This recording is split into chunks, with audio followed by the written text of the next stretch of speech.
अनंत कोटि दंडवत सतगुरुदेव को। पिछले रविवार चल रहा था मैं और यह का विवेक। मैं है और यह मैं नहीं हो सकता और मैं यह नहीं हो सकता। लेकिन हम भूल से मैं को यह मान लेते हैं, स्त्री मान लेते हैं, पुरुष मान लेते हैं, देह मान लेते हैं। इसलिए विवेक कराया जा रहा है कि यह के अंदर कौन से पुर्जे काम करते हैं। देह रथ है, पुर्जों का संघात है, उसमें आरूढ़ भी जीव है, ये चेतन है जो सुन रहा है ज्ञान को, बैठा भी यही है और इसको चलाने वाला भी यही है। तो उसमें विषय था कि इसके पास जागृत में 42 पुर्जे, 14 अध्यात्म, अधिदैव और अधिभूत, ये हैं इसके पास। उसके बाद चला था कि ये जो हैं अध्यात्म, अधिभूत, ये 5 पंचकों के रूप में पढ़ाया था कि सतोगुण के जीव के पास पंजक हैं 2, रजोगुण के 2 पंजक हैं और तमोगुण के 1 पंजक है। ये 5 पंजक जीव को चिपटे हुए हैं, ये इसको शुभ कर्म नहीं करने देते। शुभ करने जाता है तो अनजाने में उसके साथ साथ अशुभ भी हो जाते। कर्म सदा मिले हुए होंगे, तो ये कर्मों का राज है। उसके बाद था कि हमारे शरीर के अंदर अनेक प्रकार से हमारे ऋषियों ने हमें समझाया कि तुम यह नहीं हो, तुम सच्चिदानंद आत्मा, अद्वितीय, अखंड और सदा रहने वाले ज्ञान स्वरूप हो। शुद्ध ज्ञान आपका स्वरूप है और दर्शन सुषुप्ति में होंगे। उसी सुषुप्ति वाली स्थिति को जागृत में लाना है। तो ये कह रहे हैं कि अब 8 पुरियां बताई थी कि जीव के पास इन पंचकों के बाद इनको 8 भागों में बांटा गया कि 8 पुरियां हैं इस जीव के रहने की।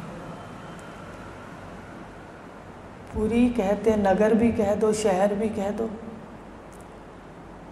तो ये जो जीव है ये इस शरीर रूपी नगर में रहता है और इसमें 8 पुरियां हैं। जैसे होता है ना, देखो भारत है तो उसमें जिले हैं, शहर है, गांव है, तो 8 पुरियां जीव के पास हैं। उसके अंदर, उन पुरियों के अंदर छोटे छोटे ये जो गांव हैं कह दो, अलग अलग, ये शरीर के अंदर कार्य करते हैं। तो आज उनको लेते हैं कि 8 पुरियां हैं। पहली अंतःकरण पुरी, अंतःकरण जो ज्ञान स्वरूप है वहाँ से कार्य शुरू होना चाहिए। पहली अंतःकरण की पुरी, माने अंतःकरण की शहर में कौन रहता है, पुरी में कौन रहता है, नगर में कौन रहता है, कहते जीव रहता है। ये जो सुन रहा है ये जीव है, ये रोज रात को परमात्मा में लीन होता है, सुबह फिर वासनाओं से अपने घट को, अपने शरीर को लेकर के फिर आ जाता है, फिर व्यवहार करता है, रात को फिर लय हो जाता है। और कई बार अनुभव किया कि शरीर से भी ज़्यादा प्यार हम आत्मा से करते हैं। जैसे घर में थोड़ी रज चलता है तो थकावट से देखा कि शरीर के लिए कुछ खाना था, मान लो दूध लेना है, तो मन ने कहा नहीं मुझे अब लय होना है। देखो, तो वहाँ गुरुदेव की बात मनन हो गई कि देखो शरीर से भी बढ़ के हम किसको चाहते हैं, अपने स्वरूप को चाहते हैं। अपने मन अब लय होना चाहता है, अब वो नहीं चाहता उठ के जाए और दूध लाए और वो रज करे। तो अनुभव किया करो, ज्ञान को हर क्षण ऐसे आनंदित हो जाते हैं। दिन की शुरुआत गुरुदेव के ज्ञान के से और रात को भी गुरुदेव के ज्ञान से, भगवान कृष्ण की बात से रात का एंड हो जीवन, जो रात के अंतिम क्षण होते, सोने जाते हैं और दिन उठते हैं, तो शुरुआत भी पहले महावाक्य से होनी चाहिए कि देखो कैसे अब देह में आते ही, इंद्रियों को पहनते ही, पुर्जे पहनते ही अब मैं बन जाता हूँ, आकार बन जाता हूँ। है ये बात सही? तो पहली पूरी है ज्ञानेंद्री। कौन कौन से हैं? अंतःकरण की पूरी। इसमें भी जीव रहता है।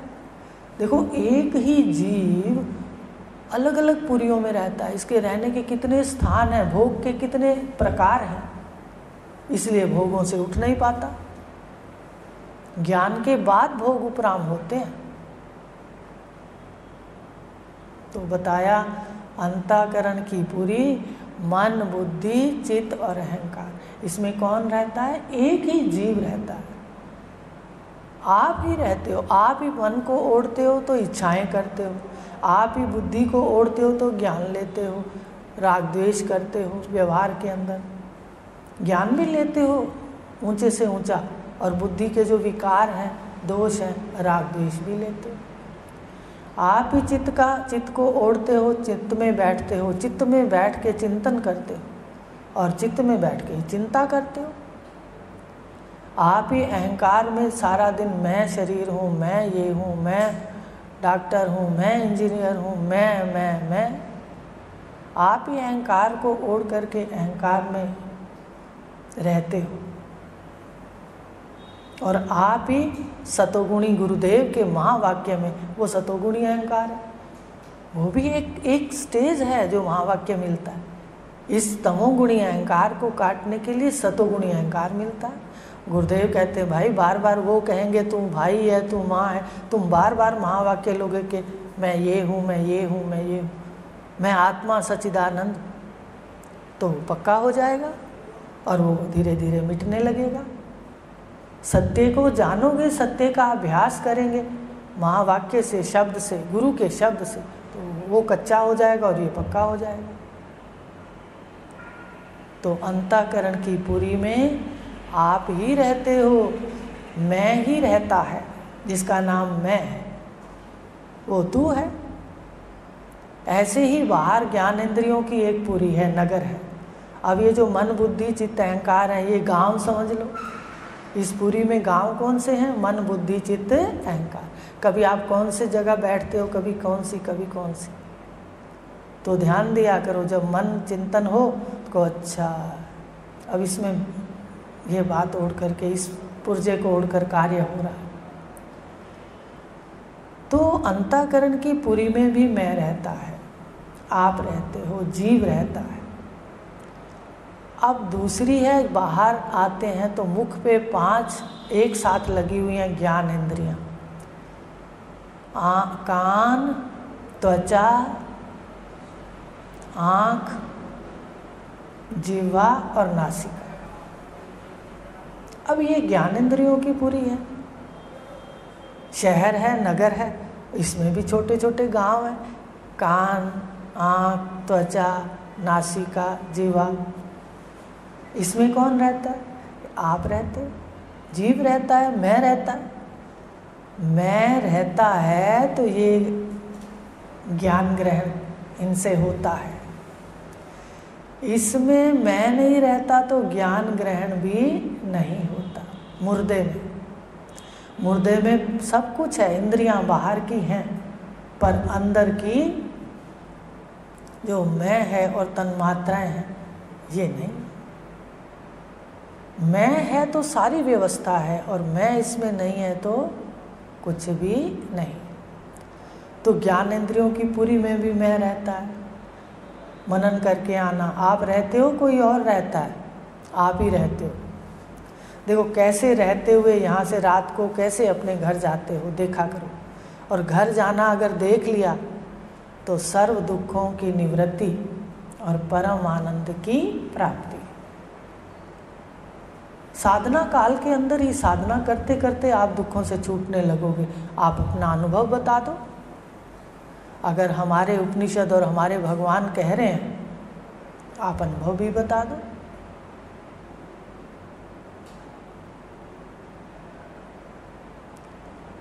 अब कहा ज्ञानेंद्रियों की पूरी में भी मैं है। अब कर्मेंद्रियों की, हाथ भी मैं के आश्रित, हाथ में रह करके मैं कार्य करता है।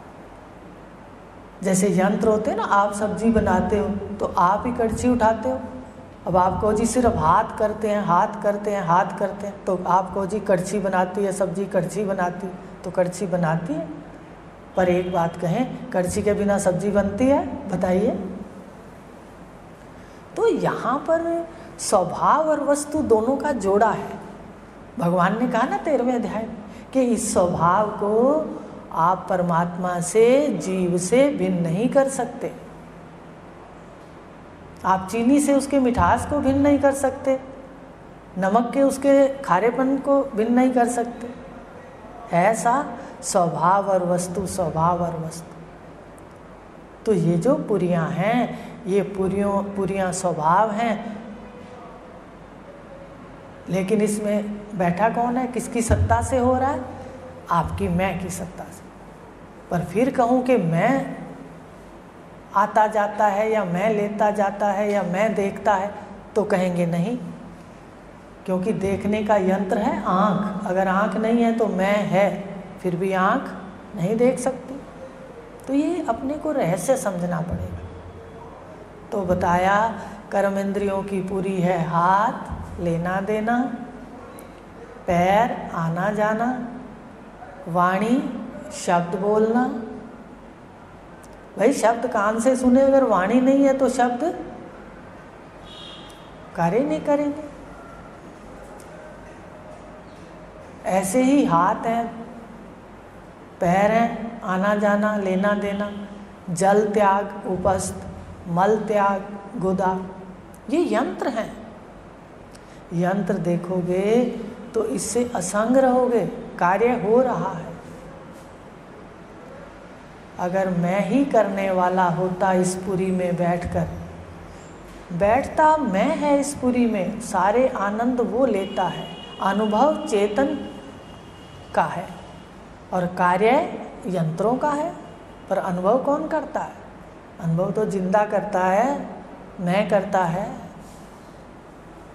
तो ये कर्म इंद्रियों की पूरी में मैं रहता है, ये अनुभव करने वाला अनुभव स्वरूप है, लेकिन कार्य इंद्रियों के द्वारा होता है। आप किसी दिन मान लो 2:30 बजे वाली ट्रेन पकड़नी रात को, और आप कहो कि मैं 2 बजे फ्रेश हो जाऊं, ये आपके हाथ में नहीं है क्या? बताइए। एक छोटा सा कार्य है जिसको कहते हैं मैं करता हूँ। तो ये जितना भी देह का व्यापार है, ये यंत्रों के द्वारा हो रहा है, पर सत्ता किसकी है? आपकी। जैसे बता दिया कि गृहिणी खाना बनाती है तो यंत्रों से ही बनता है, लेकिन सत्ता किसकी होती है? आपकी। ऐसे यंत्रों में सत्ता मैं की। तो कर्म इंद्रियों की पूरी में भी कर्म का अनुभव करता, कर्म का सत्ता देने वाला ये मैं है। इन कर्म इंद्रियों में कौन रहता है? मैं। अगर मैं ना बैठा हो तो ये कर्म इंद्रियां होते हुए भी कार्य नहीं कर सकती। तो ये कौन सी पूरी हुई? तीसरी। पहली अंतःकरण की पूरी में रहता है, शहर है, गांव है, ठीक है, गांव भी देख लेना, इसमें नहीं है, पर आप देख लेना अपने समझने के लिए। ज्ञान इंद्रियों की पूरी है, शहर है, इसमें भी गांव है अलग अलग, कान है, आँख है, नाक है, जीवा, त्वचा है। कर्मेंद्रियों की पूरी माने शहर है, इसमें भी गांव है, कोई हाथ, कोई पैर, वाणी, गुदा, उपस्थ। उसके बाद है 5 प्राणों की पूरी। प्राणों में भी कौन रहता है? प्राणों को सत्ता कौन देता है? आप ही रहते हो।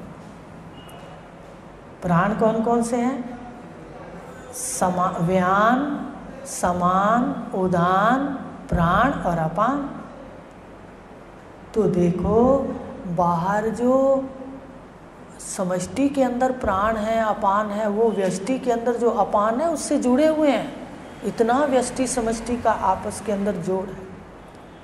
तो ये जो 5 प्राण हैं, जहाँ जहाँ रहते हैं, अपान कमर से नीचे कार्य करता है, प्राण हृदय में कार्य करता है, उदान कंठ में कार्य करता है, समान सारे शरीर में कार्य, नाभि में रहता है विशेष, खाए पिए अन्न को समान रूप से अंगों में भेजता है। देखो कैसे यंत्रों के द्वारा हो रहा है।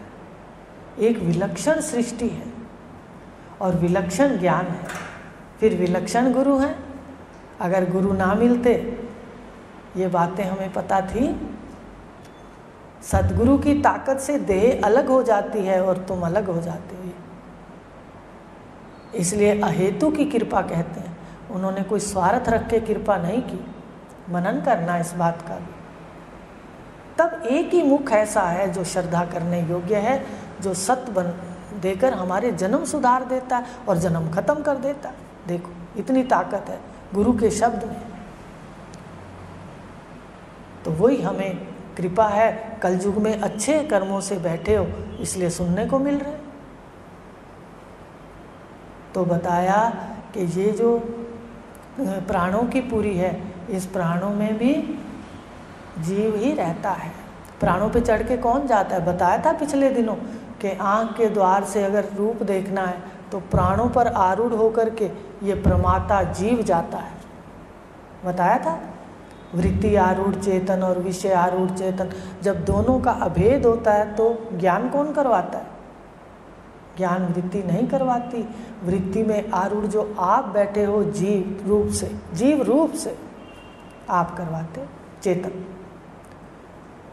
तो पंच प्राणों की पूरी में भी आप हो। मैं है, मैं से जिंदा है सब कुछ। यह जड़ है, यह एक मकान की तरह है, ये एक रथ है। भगवान ने भी कहा है और गीता उपनिषदों में भी कहा है। नचिकेता को जब यमाचार्य जी उपदेश कर रहे हैं तो उन्होंने कहा है कि ये रथ है। कहा है उपनिषदों की पुस्तक जो आपको दी है वो पढ़ा करो। तो ये अंतःकरण पूरी, ज्ञानेंद्रिय पूरी, कर्मेंद्रिय पूरी और प्राण पूरी, 4 हो गए। इसमें अलग अलग जो ये हैं वो गांव हैं। सब में कौन रहता है? एक ही जीव रहता है। एक ही मैं सभी सुखों का अनुभव करती है। एक ही मैं इन यंत्रों से मिलने वाले सभी दुखों का अनुभव करती। अनुभव स्वरूप मैं है, कार्य यह इनके द्वारा हो रहा। अब 5वां पंचक है भूत पंचक। पंच महाभूत आकाश, वायु, अग्नि, जल और पृथ्वी। तो ये भूत किस रूप में है? कहते भूत की तन्मात्राएं विषयों के रूप में है। आकाश का शब्द, वायु का स्पर्श, अग्नि का रूप, जल का रस, पृथ्वी का गंध। तो ये 5 महाभूत हैं। भूत भी नहीं कहा इनको, 5 महाभूत का। और ये जीव को चिपटे हुए हैं। एक भूत अगर किसी को चिपटे तो सिर मारते हैं जोर जोर से। तो 5 भूत जिसको चिपटेंगे वो अहंकारी कैसे नहीं होगा? बताइए। बिना ज्ञान के, बिना ज्ञान के अहंकार ही सारा दिन हावी रहता है। मैं शरीर हूँ बस। तो ये 5 पुरियाँ हैं। शब्द में भी आप रहते हो।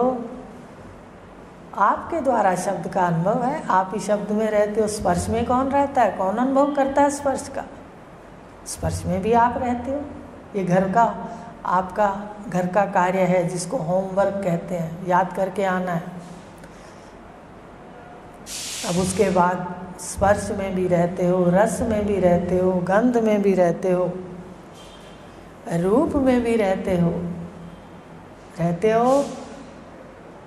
तो ये जो पंचभूतों की पूरी है, इसमें भी गांव हैं अलग अलग, शब्द के, स्पर्श के, रूप के, रस के, गंध के। एक गांव में जाते हो तो दूसरे में नहीं होते हो, ये ध्यान रखना, ये भी ध्यान रखना। ये गांवों के भी दायरे हैं, दीवारें हैं। एक में जाते हो तो दूसरे में मुख्य नहीं होते हो, मुख्य एक में होते हो, दूसरे में गौण। मुख्य और गौण से व्यवहार होता है। तो ये 5 शब्द, स्पर्श, रूप, रस, गंध, ये भी पुरी है। इस पुरी में भी 5 गांव हैं, शहर है। देखो अलग अलग करना है इसको। अभी बताएंगे कि तुम कौन हो, कैसे अलग करना है। उसके बाद है ये इतना जब संघात हुआ 25 का, तो इसमें 24 का लेते हैं। अंतःकरण को, हृदयाकाश को नहीं लेते। ले भी लो तो कोई नहीं, ना भी लो तो कोई नहीं, 24 मान लिए, ठीक है। ये 24 हो गए, 4 अंतःकरण की और 5 ज्ञानेंद्रियों के, 5 कर्मेंद्रियों के, 5 प्राण और 5 विषय, 24 हो गए। अब अविद्या की पूरी। ये यंत्र जो मिले थे ये तो माया से लीला के लिए थे। उपनिषदों में कहा है इधर सब माया ही है, माने छल ही है, सत्य नहीं है। छल किसको कहते हैं? जादूगर के, माया को। जादूगर जो भी दिखाता है वो अल्प समय का होता है, सत्य नहीं होता। अखबार के कागज़ों से नोट बना के दिखाता है, तो क्या हम उसको घर ले जाएं और नोट बन जाएंगे? नहीं, वो एक संकल्प से हैं, थोड़ी देर के लिए। वो अखबार ही है, वो नज़र बंद करता है और दिखाता है। ऐसे ही लीला में ईश्वर ने, ब्रह्म ने नहीं, ईश्वर ने जीवों की नज़र बंद कर दी, दृष्टि बंद कर दी। इसलिए दिव्य दृष्टि कौन देते हैं? वो दृष्टि का ऑपरेशन करते हैं सतगुरुदेव, दिव्य आँख देते हैं। भगवान ने कहा है अर्जुन को इतना ज्ञान देते हुए कि मैं तुझे दिव्य दृष्टि देता हूँ, तू मेरा योग देख ले और मेरा ऐश्वर्य देख ले। तो गुरु भी हमें वही दृष्टि दे रहे हैं, भगवान कृष्ण वाले। क्योंकि बिना दिव्य दृष्टि के हमें गीता दर्शन नहीं होंगे, ना ब्रह्मांड के दर्शन होंगे, ना परमात्मा ईश्वर के दर्शन होंगे। तो ये है, इतना संघात बना था तो लीला के लिए, पर शीशा लगा के क्या दिखा दिया? माया का शीशे ने उल्टा दिखा दिया। इसको अविद्या कहते हैं, अज्ञान कहते हैं। जीव को क्या दे दिया? इतना सब कुछ दे करके अज्ञान दे दिया। अज्ञान में भी कौन रहता है? अज्ञान भी एक पुरी है। छठी पुरी कौन सी है? अज्ञान। 8 पुरियां बताई, 5 तो शरीर में है, छठी है अज्ञान। जैसे इसको ओढ़ता है, जगत में सैर करने आता है, मायके आता है, ये जीव परा प्रकृति मायके, माया के बने हुए में आता है, तो क्या करता है? कहते उल्टा देखता है। इसको अविद्या चिपट जाती है, जो ईश्वर द्वारा दी हुई है। माने शीशा लगा दो तो आप उल्टे दिखोगे शीशे में। आज जाके देखना, शीशे में आप देखोगे तो आपने जो जिस नाक के अंदर बिंदु पहन रखा है वो दूसरे नाक के हिस्से में दिखाई देगा। बाईं ओर पहना है तो दाईं ओर दिखेगा, दायां भाग बायां दिखेगा और बायां दायां। अगर आप जल, नीचे नदी है और उसके किनारे पे खड़े हो जाते हो, तो आप सीधे खड़े हो तो नदी क्या दिखाएगी? जल क्या दिखाएगा? जल दर्पण हो करके आपको उल्टा दिखाएगा। ऐसे लीला करी ईश्वर ने। सारी सृष्टि लीला के लिए रची थी। अब जीव आया, इसको उल्टा दिखा दिया। सत्य चित आनंद सर्वत्र है, पर इसने सब जगह व्यापक अनंत ब्रह्म सर्वत्र है। इसने अपने आप को एक देह में बंद मानने लगा।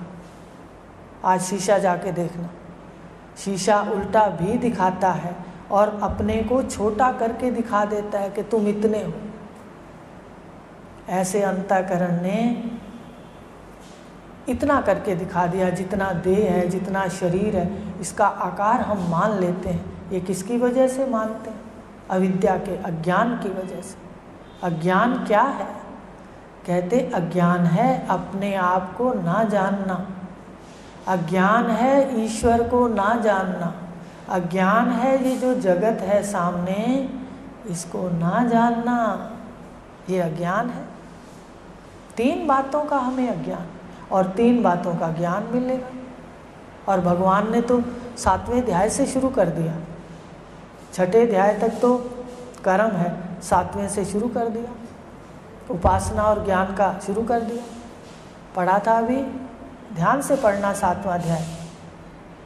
आपसे प्रश्न पूछूंगी बीच बीच में, फिर 13वें में कह दिया, फिर 15वें में कह दिया, 18वें में तो त्रिपुटियाँ ही दे दी सब। तो कहने का भाव क्या है कि अविद्या अज्ञान, मैं शरीर हूँ, ये सारा भूल क्या है, अज्ञान क्या है, मैं शरीर हूँ, यह सारा मेरा है, और परमात्मा कहीं दूर है, उसको ढूंढना है, ऐसा ये अविद्या है, अज्ञान है।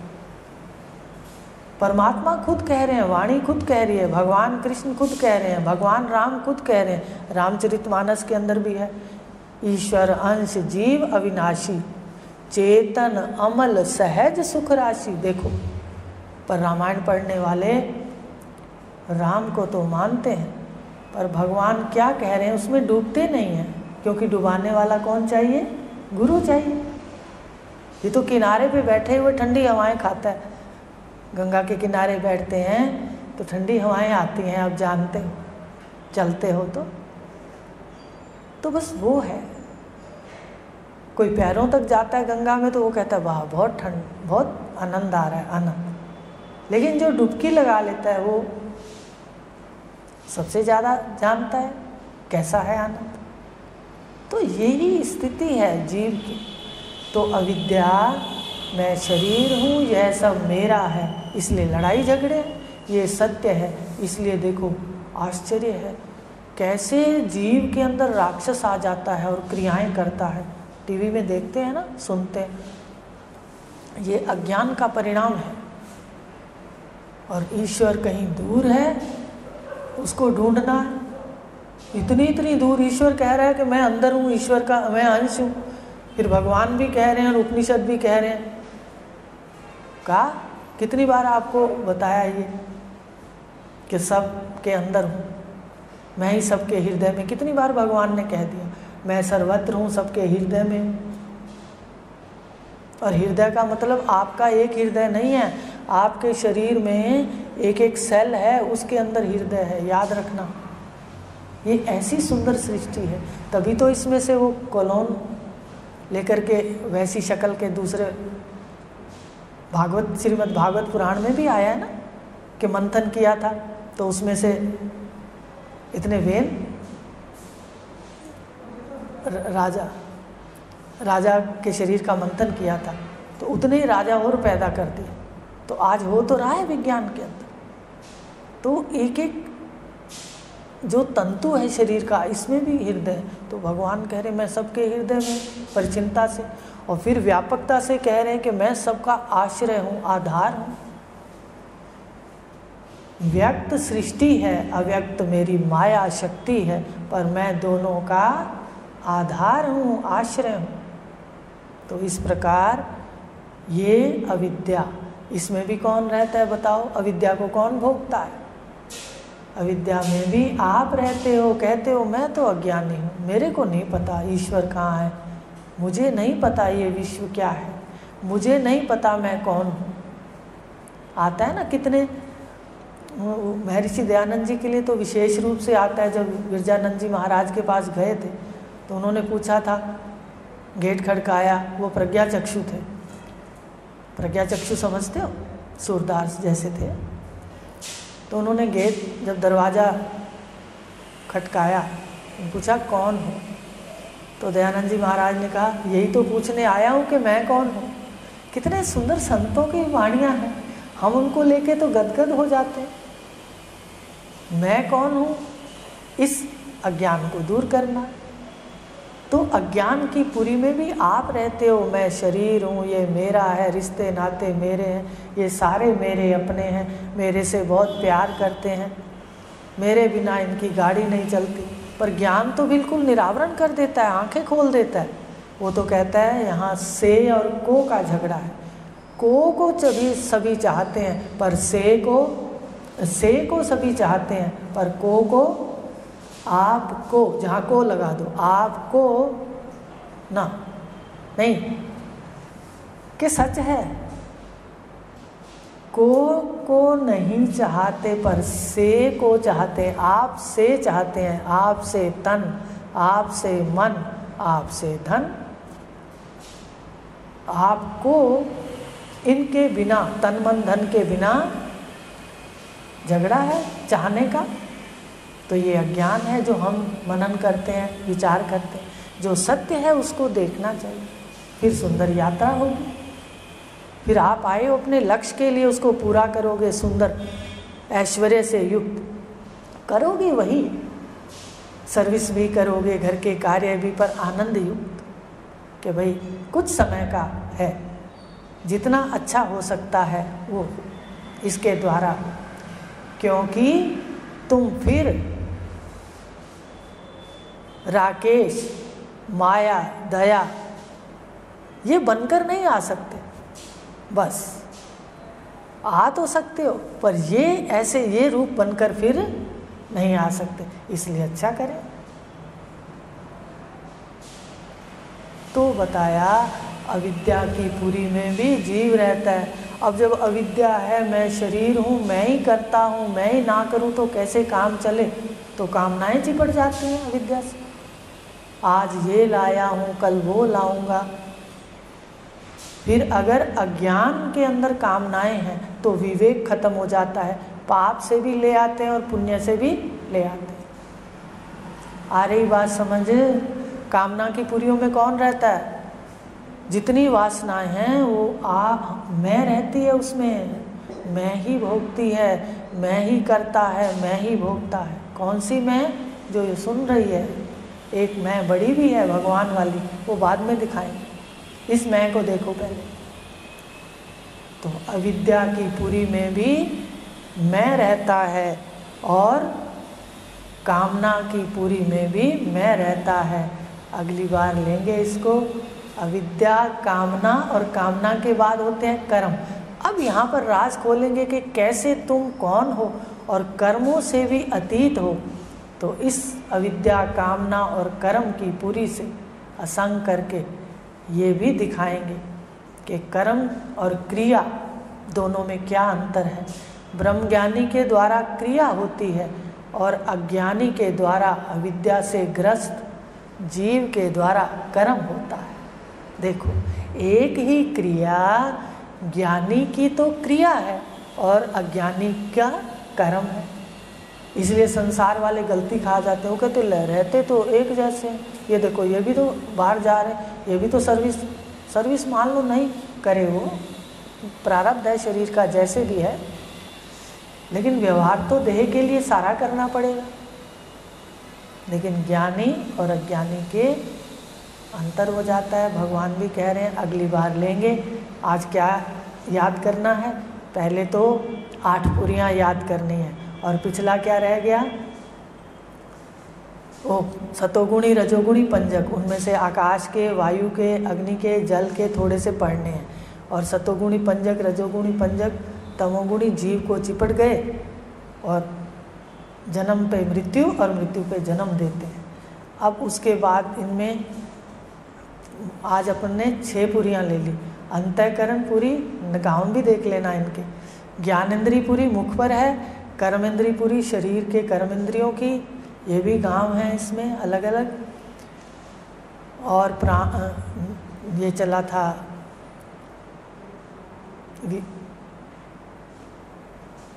पहली अंतःकरण पुरी ली है, फिर ज्ञानेंद्रियाँ, फिर प्राणपुरी।